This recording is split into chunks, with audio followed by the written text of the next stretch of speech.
আসসালামু আলাইকুম, আশা করি সকলে ভালো আছেন।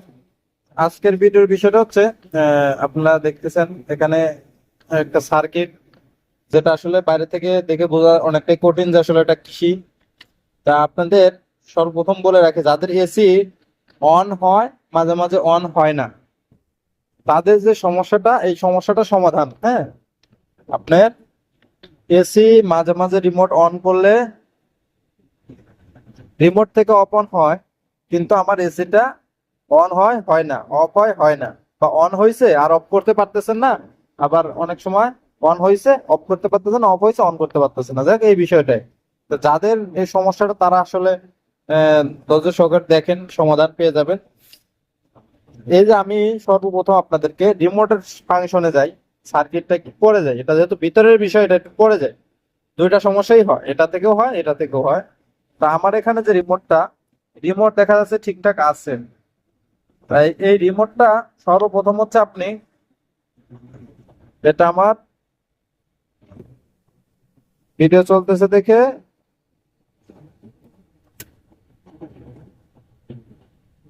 ফ্ল্যাশের কারণে হয়তো বোঝা যাচ্ছে না, কিন্তু এটা আপনার ক্যামেরা অন করবেন, ক্যামেরা অন করে ক্যামেরার এখানে এভাবে ধরবেন।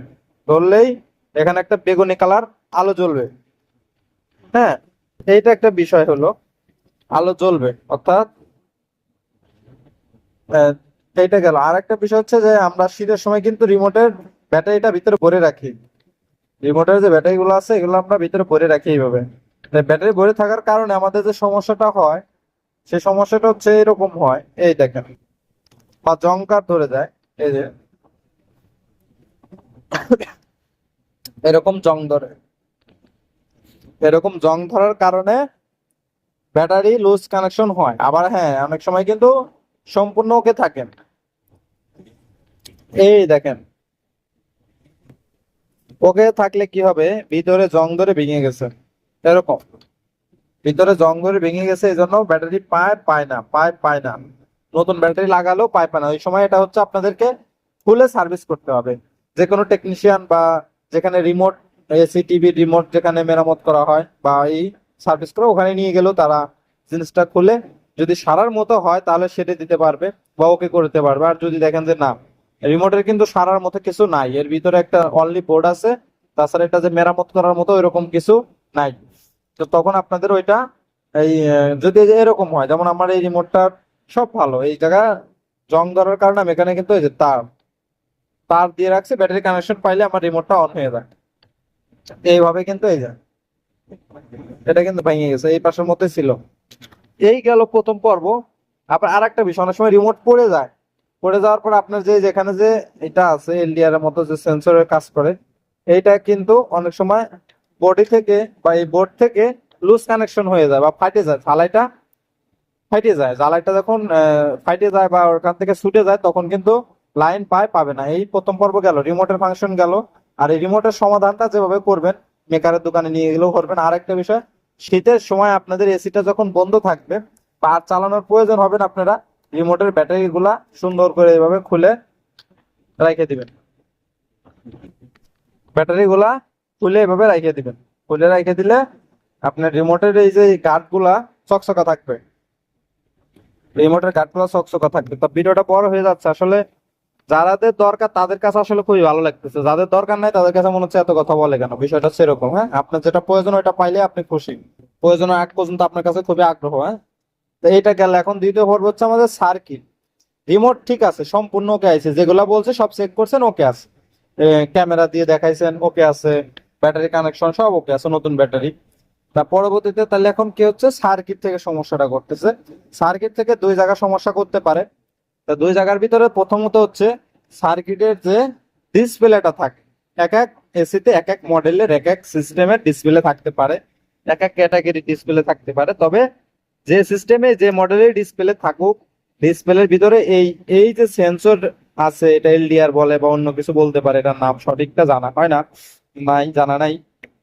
তো এটা এলডিআর বা ওই যে রিমোট সেন্সরের যে এটা, এইটা কিন্তু সব এসিতেই আছে। আপনারটা আপনি দেখতে পান বা না পান, কিন্তু এই জিনিসটা আছেই। এই জিনিসটা যখনই আপনার আছে, তা এই জিনিসটা আমি একটু দেখাই আপনাদের। এই যে এই যে এই কালো, এই যে এলডিআর সেন্সরটা, এই সেন্সরটা কিন্তু থাকবেই সব এসিতে, মানে এসি না শুধু, রিমোট জাতীয় যত কন্ট্রোলার সিস্টেম আছে এই জায়গার এটা থাকবেই। যেটা তাক করে মানে রিমোট সোজাসুজি লাগিয়ে থাকিয়ে অন করতে হবে, ওটাতে এটা থাকবে। এইটা কিন্তু এই যে যে কানেকশনটা আছে, কানেকশন যদি লুজ হয়ে যায় এখানে, বা এই যে যে কার্বন গুলো আছে বা যে লেয়ার গুলো আছে, লেয়ার গুলো যদি যেমন এই দেখেন, আমি একটু দেখাই আপনারা, আমার এই এসিটা এরকম সমস্যা হচ্ছিল দেখে আপনাদের আমি মাঝে ভিডিওটা আনার চেষ্টা করলাম।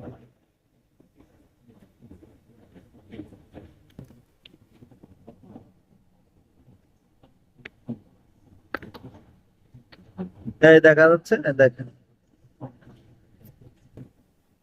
আমার এই জায়গাটা, এই লেয়ারটা কি হয়েছিল, কার্বন জমে লেয়ারটা কেটে গেছিল।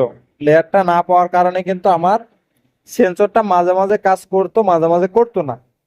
এই একটা বিষয় গেল। হ্যাঁ, এইটার কারণেও হয়েছে। এরপর আরো দ্বিতীয় অপশন আসেন, এখানে যে জ্যাকটা আছে, জ্যাকের তারটা ঠিক আছে কিনা। তৃতীয় অপশন হচ্ছে সার্কিটের যদি কোনো লুজ কানেকশন থাকে, দেখা যাচ্ছে আমার এই জ্যাক লুজ, বা আমি যে কানেকশনটা দেবো কানেকশন লুজ, বা আমার যে অ্যাডাপ্টারটা আছে অ্যাডাপ্টারের যে জ্যাক গুলো আছে, এই যে জ্যাক গুলা, এই জ্যাক গুলা লুজ, এটা তো সচরাচর লুজ হবে না, তো লুজ হইতেও পারে। এই কারণগুলাতে কিন্তু মূলত রিমোটের কাজ করে করে না, এটা হলো রিমোটের সমস্যা গেল। এখন আরেকটা বিষয় হচ্ছে যে এসি অটোমেটিকলি অন হয়, অটোমেটিকলি অফ হয়। এই যে একটা বিষয়, সেটা হচ্ছে আপনারা যে এসি গুলা যখন চালান বা রান করেন, তখন দেখা যাচ্ছে যে একটা রিমোটে কিন্তু একটা টাইমার সেট করা যায়, এটা অনেকে জানেন অনেকে জানেন না, যে আপনার এসি অটোমেটিকলি অন হবে, অটোমেটিকলি অন হবে। হ্যাঁ, এই জায়গা থেকে একটা টাইম সেট করা যায়। এই যে এই দেখেন, এই জায়গা থেকে একটা টাইম সেট করা যায় যে কয় ঘন্টা চলবে, বা কখন অন হবে কখন অন হবে, এরকম একটা নির্দিষ্ট টাইম সেট করা যায়। তো এগুলা টিপাটিপি করে অনেকেই করে, করলে তখন এসি অটোমেটিকলি অন হয় অফ হয়, ওইটা গেল। আরেকটা অপশন হচ্ছে আপনাদের সকল এসি সার্কিটের এই জায়গায় একটা সুইচ আছে, ম্যানুয়ালি চেক করার জন্য পুশ সুইচ আছে। দেখা যাচ্ছে এসির যে কাভারটা খুললেই আপনি সুইচ দেওয়ার অপশন পাবেন, অপশনে টিপ দিলেই সুইচ অফ অন হয়। এইটা যদি কাভারের ভিতরে আটকে যায়, দেখে চাপ লেগে আছে, তখন কিন্তু কি হবে, এসিটা যখন চলবে ভাইব্রেশন হবে, হালকা একটু ভাইব্রেশন হলেই সুইচটা কাজ করবে। এটা খুবই সিম্পল, মানে অল্পতেই কাজ করে। তখন হচ্ছে একটু ভাইব্রেশনেই সুইচটা কাজ করবে, তখন হচ্ছে আপনার যে অন হবে অফ হবে একলাই। এজন্য এই বিষয়টাও খেয়াল রাখবেন। তা আশা করি বুঝতে পারলেন কি কি কারণে আসলে রিমোট অটোমেটিক কাজ করে করে না। এছাড়াও যদি না না বুঝে থাকেন যারা, যে সমস্যা বুঝতেছি না, তারপর কমেন্ট করেন, ইনশাল্লাহ বলে দেওয়ার চেষ্টা করবো। তো তবে যেগুলো বলছে এর বাইরে কোনো সমস্যা থাকে না এই এই রিমোট ফাংশনে। আর আদার্স যে আপনার লাইন কানেকশন লুজ টুজ, এগুলো তো আলাদাই, ওগুলো তো আপনি লুজ কানেকশন বলেই দিলাম। এখানে লুজ থাকতে পারে, এই যে এখানে, এখানে থাকা আর কম্প্রেসারের গোড়ায় থাকা আর ব্রেকারের গোড়ায় থাকা তো একই কথাই, লুজ থাকলেই হচ্ছে তাহলে লুজ কানেকশন। এই যে বিষয়গুলা লুজ কানেকশন রাখা যাবে না, এসিতে লুজ কানেকশন মানে বিপজ্জনক, মানে একটা এসি অনেক লোড নেয়। এই হচ্ছে বিষয়টা। তো আশা করি ভালো লাগলে চ্যানেলটা সাবস্ক্রাইব করে সাথে থাকবেন।